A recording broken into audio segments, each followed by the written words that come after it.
for that man swampy land. No time to waste. Man, take it easy.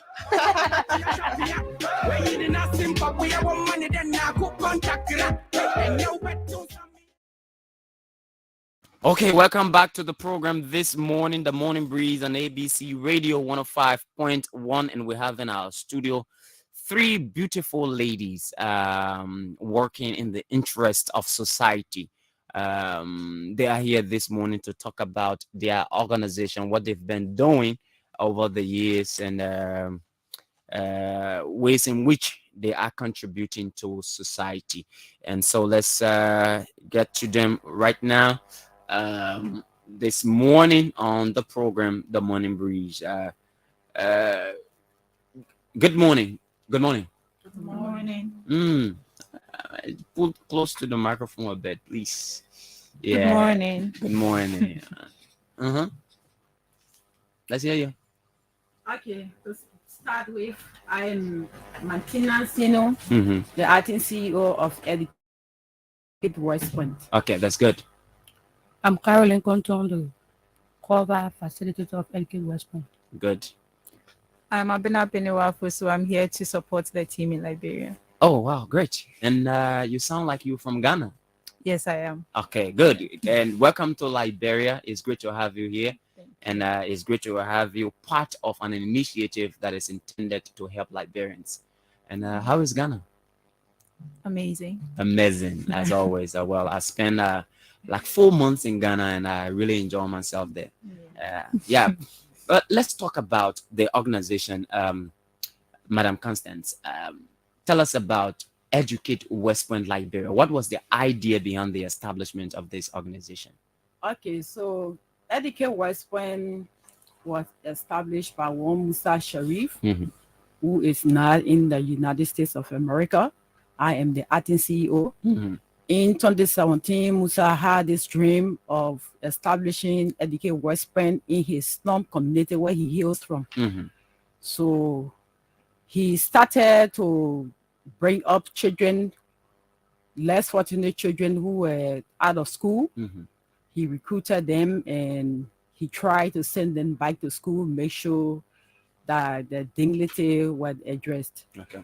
So in 2018, some of us joined Musa to bring up this dream. So we started with like 9 students in 2017, and up to present, we get up to 250 students that we are giving education to. 250? Seriously. So we are working with, we have our back to school students, which we send to various government schools. And then we also have our early childhood education, which is also free of charge. There is no cent attached to it. And then we also have the cover project that we are helping females with menstrual flow cups. Okay, we'll enter that program today. But what do you refer to as back to school students? It seems to be... Okay, so there were children from the slum community who never had the opportunity to be in school. So these were the children that we recruited from the community and we put them back to school. Okay. And how has it been so far? I mean... Yeah, it has been very... retaining them in school, because there's one thing to put them in school and for them to remain in school. It has been very great, because what we do, we send them back to school, provide their uniform, shoes, book bags, books, and then we provide them meal. Okay. 3 times a day they eat, and then we every day. Sure. And then we also provide them with a study class, which we call the ASP, after school program. Okay. So whenever they comes from the regular school, then they go at our own building to have the study class, which is the ASP, after school program. I mean, how many schools have you spread these students over to? Okay, so for now, we got like Massacre alone, that's where we send them. Okay. So some, when they graduate from the Massacre, then they go up to... Massacre is elementary. No, yes, junior high. Junior high, not okay. Elementary. Yeah. Okay, all right. So let's get to the. I know we've now exhausted the education component of your program, but I know what it is. You made specific reference to public schools. Yeah. Are there others in private schools as well? No, we only deal with public In the schools public for now. schools, and I guess because of how cost intensive it is to involve private schools. Yeah. Okay. Now let's get to Miss Compton. I would have loved the cover project to be. How involved have you been with all of what's going on at CWP Liberia? Okay, so thank you. I joined the team 2020, Okay. and when we got recruited, because for the cover project, it got into partnership 2019. Okay. So 2020, when we got recruited, we started training. Because as for me, at that time, I lived in West Point. Okay. So I believe that after graduating from high school, applying with Educate West Point to give back to my community Mm-hmm. will be one of my biggest pride and happiness. So Okay. I thought it was to apply to Educate West Point. And when I got a job, we started distributing flow cups to school-going girls within the township of West Point. Mm-hmm. But based on the feedback we got 2020, we decided to extend the project into PHP, Mm-hmm. Sony Way, and Slipway. Okay. So the project has been good. It has been going so far. Other communities have been behind us to extend the project. Like for this year, we have extended the project in Charlottetown and two community. Okay. So I mean, the reception from those communities you've gone in to implement the project, how has it been?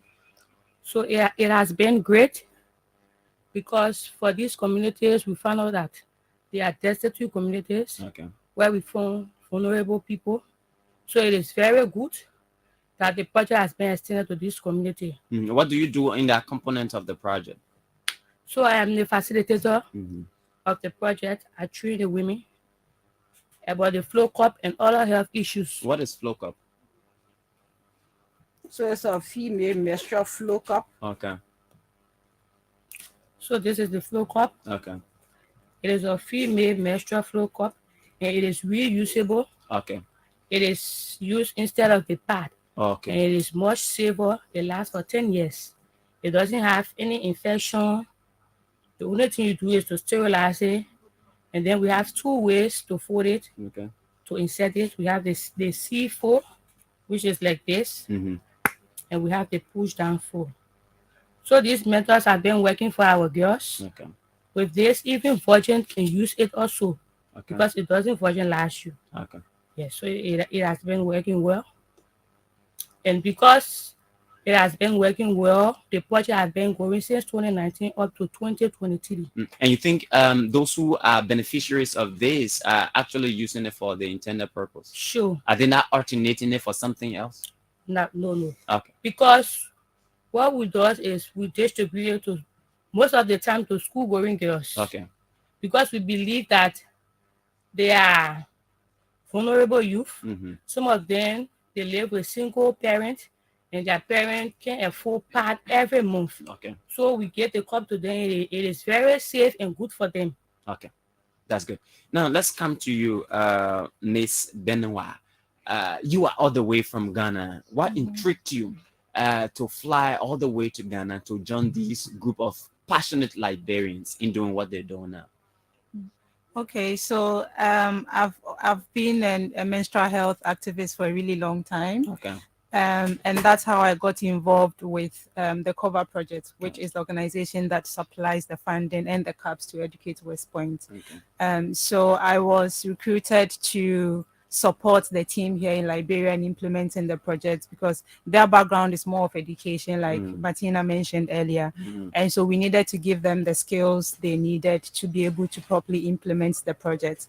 And so that's how I ended up here. I started coming last year to just provide technical support and whichever other support they need. And so, yeah, that's basically why I flew from Ghana to Liberia. And it's been a ride so far. It's been interesting working with the team. They're really nice people to work with. It's been interesting going into the communities.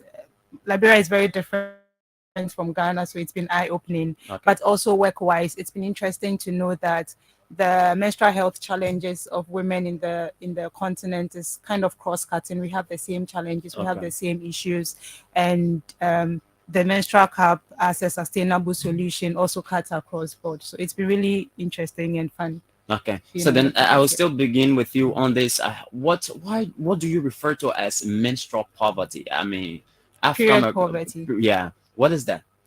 So period poverty is basically the lack of access to resources, sustainable resources needed by menstruating women and girls to be able to menstruate with dignity. Most of the time, it's either financial or physical access to the product. So some women have the money, but they can't find the products to buy because it's not available where they are. Sometimes they live under certain conditions that make it difficult to even use some of the products they have access to, like the menstrual cup. If you are like a woman or a girl, menstruating woman or girl living in a certain community that doesn't have access to potable water, then it's going to be difficult for you to keep your cup clean. Exactly. So those kind of issues, that lack of financial resources to purchase the product, the lack of availability of the product itself, and the resources needed for you to use the product in a hygienic environment. Exactly, is what we term as period poverty. Okay, now, Madam CEO, and I want us to stick, acting CEO, I want us to stick on this.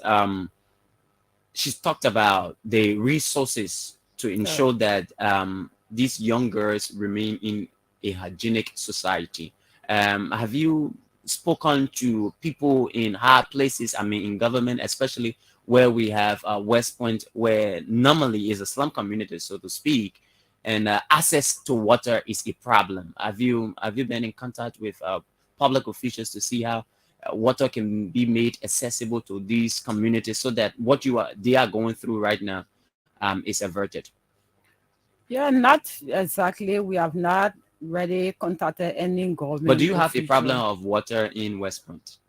Yes, but at least somebody can afford buying a bag of water, which is $5, especially the one in the plastic. So what we really do, we don't encourage them to use the well water. So when we train them, we also let them know that any water you're going to use the cup with, it have to be a very clean water. So we encourage them, at least you should be able to afford. I'm very sure, even if you are very, very much poor, at least you can afford $5 Liberian to be able to get that plastic water. So we encourage them, and we establish this health club with the schools where we do follow-ups on them, and also conscientize them about the hygienic part about using the cup. So we talk to them that always make sure that you use a very clean water to clean your cup. Okay, let's talk about the Cover project. What is the project all about? So Cover project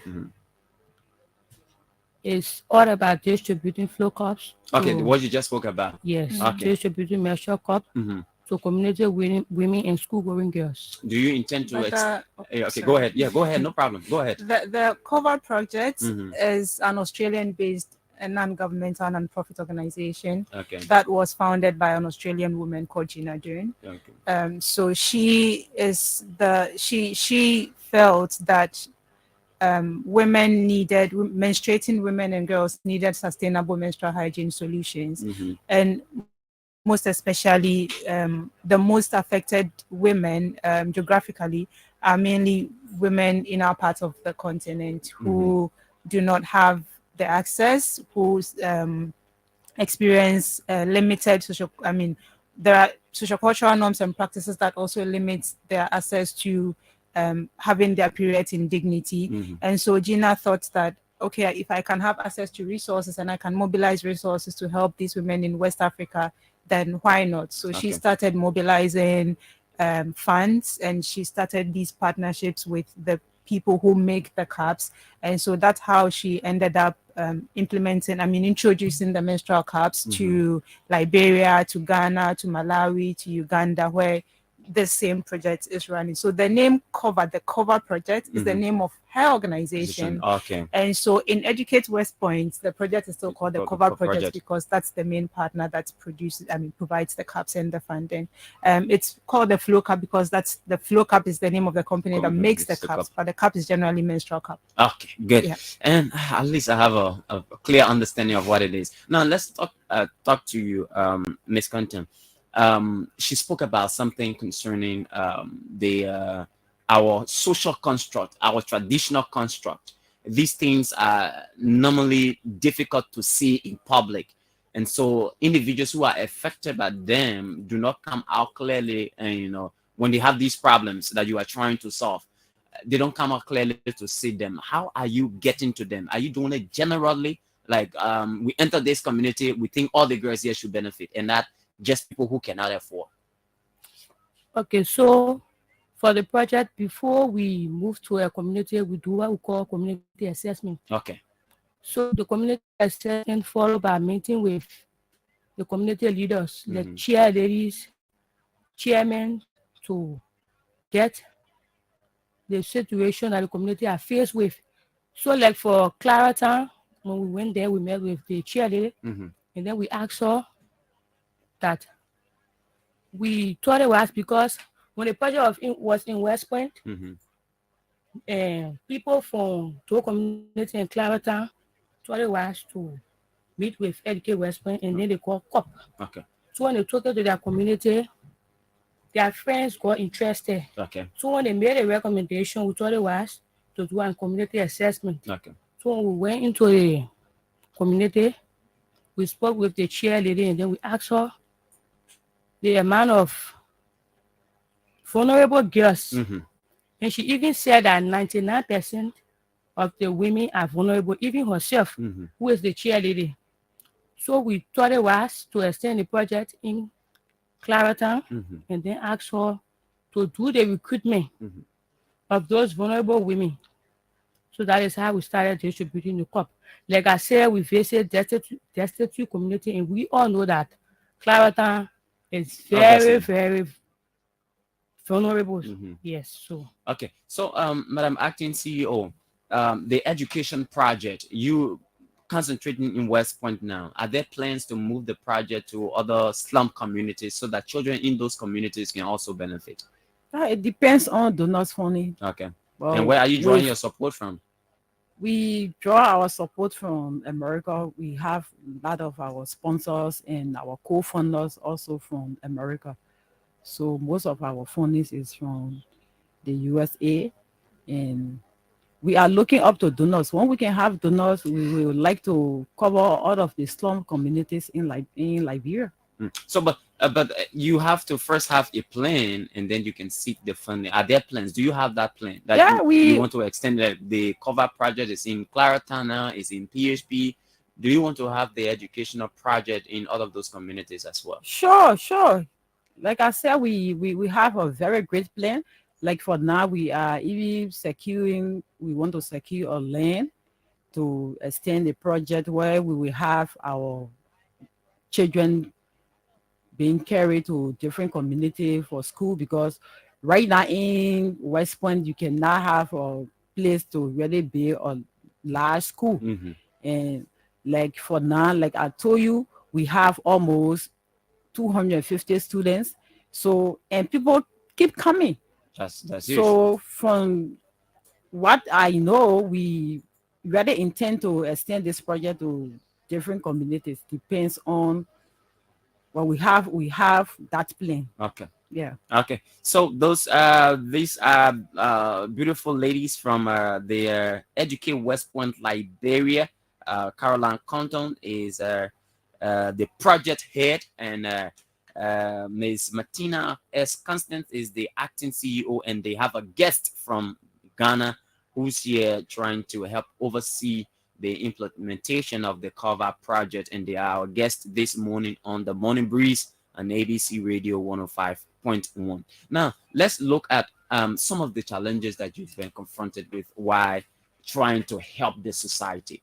It's cost intensive, which I know for real, but there are other societal impediments that might stop you from implementing what you want to do in these various communities? What have been some of those challenges you've experienced? For those challenges, I don't want to, like, for the government, they are really cooperative Okay. because we have all of our paperwork being done. Mhm. And the only challenge that I see may be from our own community dwellers. Okay. Because, Liberians, once something is free, other people don't value it. So they will, like, come in and they know that they are not ready to put themselves into it, and they will just, like, come in. So we actually get our challenges from the people that Are we there deal no with. benchmarks to enroll in the program? I mean, that costs attached, but there's a certain standard you must set in order not to have an influx of people who are unserious. Yeah, so we have a bank match. We have a bank match because ourselves as the protection supervisor, we also engage into protection. Okay. Yeah, we engage into child protection. So we do our recruitment based on vulnerable people. So what I do, because for me, I have worked with bigger organization. I work with the Danish Refugee Council for like 10 years. Okay. So I have the social background.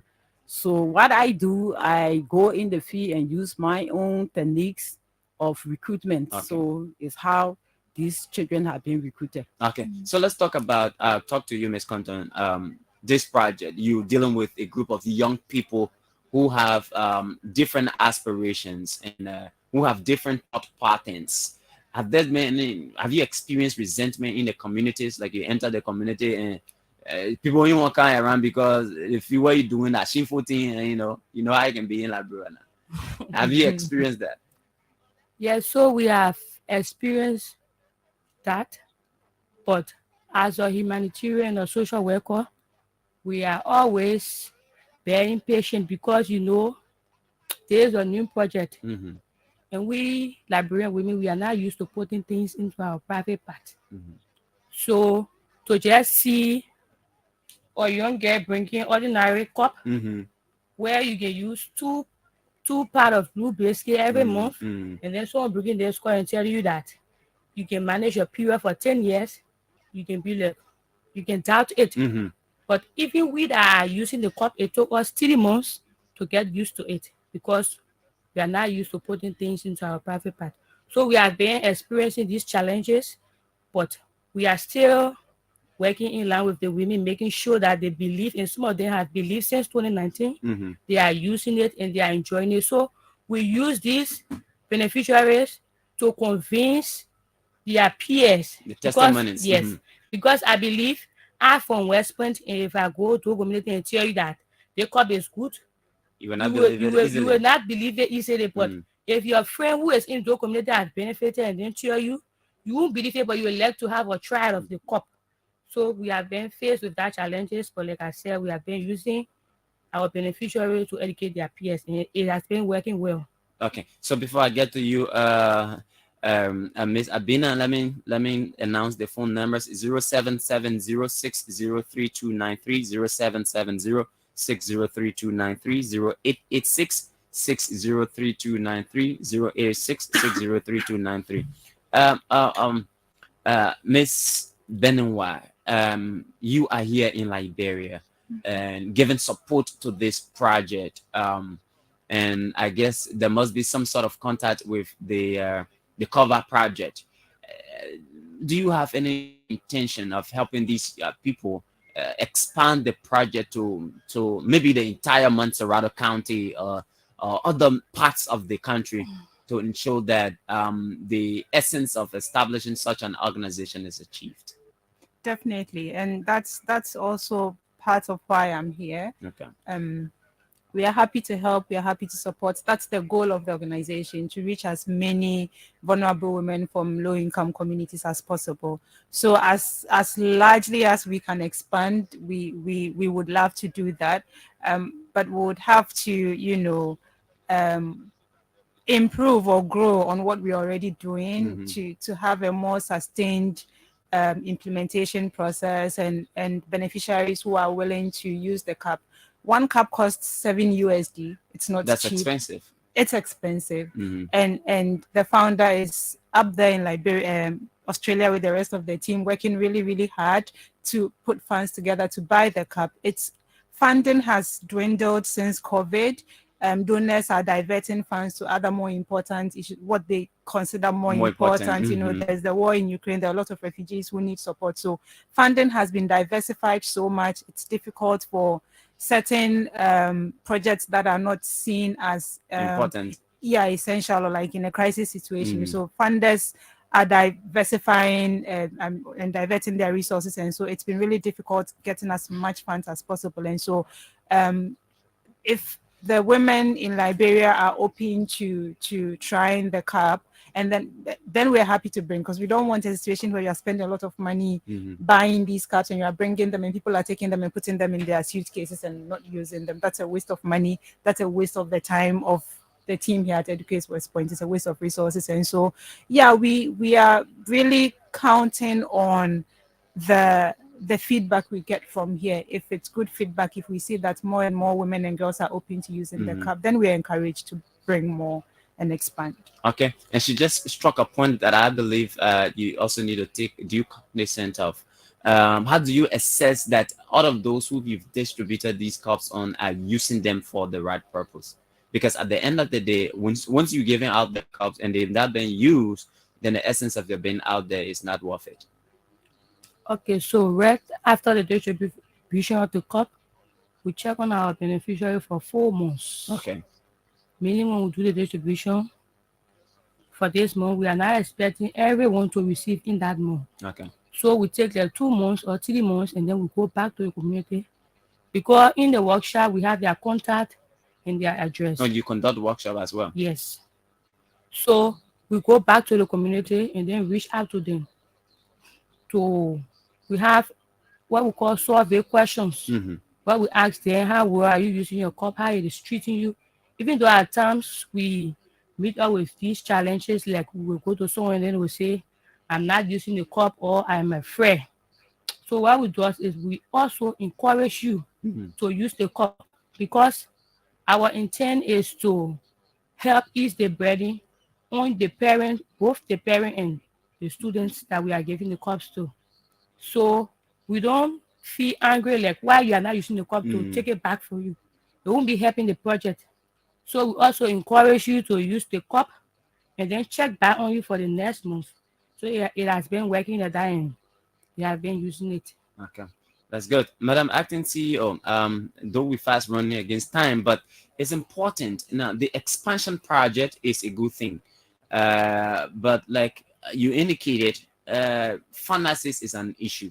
Are you willing to talk to agencies of government that are related to the kind of job you do, maybe Ministry of Health, Ministry of Gender, to give some helping hand? Because this is a positive venture and you need support to, enhance your work as well. Are you having conversation? Do you intend to have conversation with these people? Yeah, like I said, we are very open to anyone who want to come in with their support. We are very open. Why are you not making advances? Why are you not contacting these people? We are not I don't want to say that, but we have not contacted them. But the only thing that we do, we make sure that they knows about the program. So we are working with the Ministry of Health that give us accreditation on the usage of the Flow Cup. We have our sectoral clearance from Ministry of Education, so they knows about it. To make that move of asking them for support, they are not been like that. Is it that it has not come to your mind, or you afraid to do it, or you have been stopped from doing it? No, we are not being stopped. Or we are looking at the country, but actually, if government entities are willing to support Educate West Point, we are open for your support. Okay. Yeah. Well, we are not stopped, and we are actually willing. Okay. I'd like to say that part of why we are here on radio is also to call on government agencies and all relevant stakeholders to prioritize women's menstrual health, because it's not just about a girl not having access to biscuits or to a cup or any form of sustainable menstrual hygiene solution. It affects them in so many ways, and it trickles down to the society. If girls are dropping out of school, if they're getting pregnant because they don't have money to buy pads and they're asking men for it, and the men are sleeping with them and getting them pregnant, in the end, you don't have enough of your women population being educated, being economically independent, such that they can contribute to the society. So you are cutting down more than half the population and what they can contribute to your society. So in the end, the whole country loses. And so, yeah, I mean, if they can reduce the taxation on parts, no, they can. If they can even scrap it all off, that would be amazing. But reduce taxation on menstrual hygiene products so women and girls can afford it, provide potable water in their community so they can keep themselves clean when they are menstruating, improve their socioeconomic standards so that they can eat well, they can function well, and they can overall be in good health so they can function well and contribute meaningfully to their communities. Great. And I'd like to, on your behalf, expand on what you've just said, because in our country, and I don't know whether it's only in Liberia, but people do not see the far-reaching effect of some of the actions that affect individuals. They see like, okay, that just him and it's just about him or her. But you've just struck a point that if these children, because you do not want to see a person who's messed up will not want to go to class. Sure. Obviously, that person will drop out of school. Sure. That person will not want to mingle with activities that have to do with the improvement of the country. They wouldn't. They will stay home because they are not good. So again, I would like to again talk to our people in government. I mean, those in private institutions as well, who are concerned with what these young people are doing.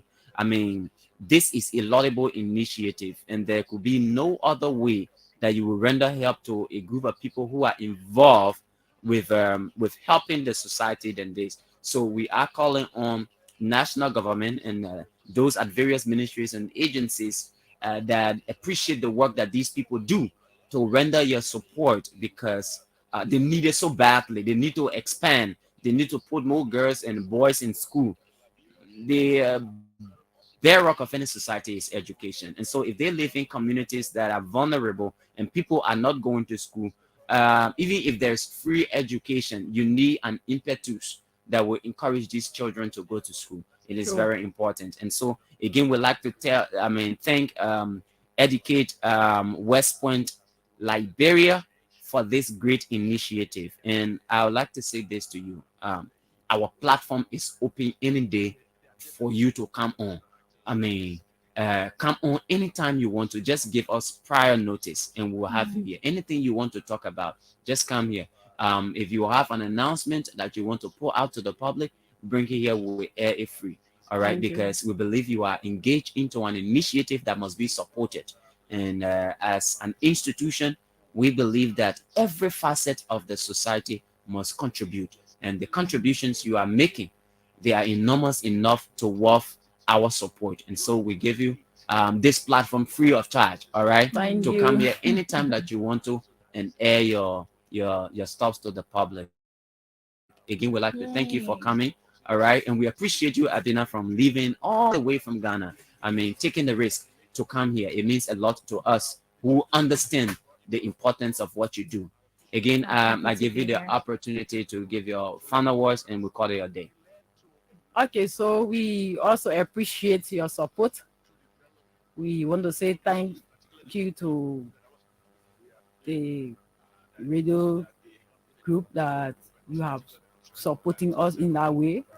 We hope to also work with you because like in this year's project, we have almost 3 talk shows that we're supposed to be conducting. So I think we always like to use this place. Okay. Thank you very much. You're welcome. Let's hear you, Miss Conta, the woman who's dealing with all the young girls in the communities. So I would like to extend my thanks and appreciation to ABC radio station. I wish and hope that we can have more than 10 of your kind. So I would like to use this media to encourage my young school-going girls and community women to always take advantage of the Flow Cup and to make sure that you also encourage the others to use it, because our aim is to reach out to every sector in Liberia. Okay. So we cannot do this on our own. We need your support and your feedback. So I would like to say thank you. We also have our group page, which is called the Cover Menstrual Solution. Okay. You can go on Facebook and then be a part of the group page. Okay. Thank you very much. Thank you, Miss Content. And Abina Benawa. Did I get that right? Yes, definitely. Oh. Quite perfectly. Mm. I'd like to just say that there needs to be a shift in our thinking and our perception of what menstruation is, and how we look at menstruating women and girls when they are receiving. Like you Liberians say, menstruation is not a dirty thing. Contrary to our socialization, it's not a dirty thing. It's not, somebody menstruating isn't disgusting. And how we treat women and girls, the stigmatization that's associated with it contributes largely to how they behave when they are menstruating, how they communicate some of the challenges they face, and generally where they decide to be in, the spaces they decide to be in. And so when we unlearn the socialization and we stop stigmatizing, it would go a long way to have them comfortable enough to even try the cups that we bring to them to use. So please stop seeing menstruation as something disgusting. Stop stigmatizing girls when they are menstruating, and be open to discussing such issues with them, especially the parents, so that the girls are comfortable to come to you when they have problems or when they have challenges with any solution that's offered to them. Thank you so much. We appreciate your being here. And again, we like to stress that we are your partners in progress, and we appreciate what you do. And thank you so much for coming, and we look forward to seeing you again. Thank you. Thanks for having us. Thank you. Okay, folks, that's it this morning on the program, The Morning Breeze. We take our usual weekend break to be here Monday morning, bright and early Monday morning, with another presentation of The Morning Breeze. Until then, do have yourselves a pleasant weekend. Be of help to someone who's in need, someone who needs your help, someone who's stranded. Look in your communities. There are people there who need a lot. The little you have, you can share with them. And by that, we can expand the goodwill and do what the Lord wants us to do. Until then, have yourselves a great weekend. Still out of the bars, still out of the streets, and drive safely, most importantly. Have yourselves a great weekend. I like it.